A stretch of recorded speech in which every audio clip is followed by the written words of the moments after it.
It was no match for German tanks. The Tigers and the Panther as guns could penetrate it very quickly.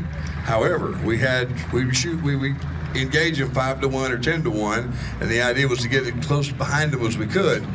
And acceptable losses for American troops in tanks was when you engaged a German tank was 3-1 or 4-1, and you needed that fifth one to get around behind it. So the attrition rate on the tanks and the soldiers was tremendous.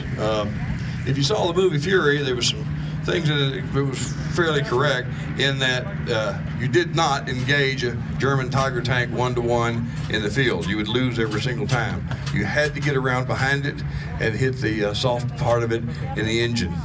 This particular tank is called a Super Sherman. After its use in World War II, it was sent over to Israel and modified. Different cannon was put in it, and armor was added to it, and it was engaged in the '67 war in Israel with Israel.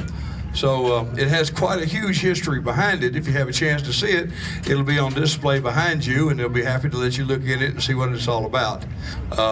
It is quite a piece of equipment, extremely heavy. That's a cannon that you fired. Imagine the volume of that about 10 times louder than what it is, and the flame coming about 30 feet. What you didn't see when these guns fired was the tracers. A machine gun is not that accurate at any distance whatsoever. So what you use is the tracers, and every fifth round would be traced, and you could follow where your rounds were going, especially with the aircraft mount. So you shot in front of the aircraft.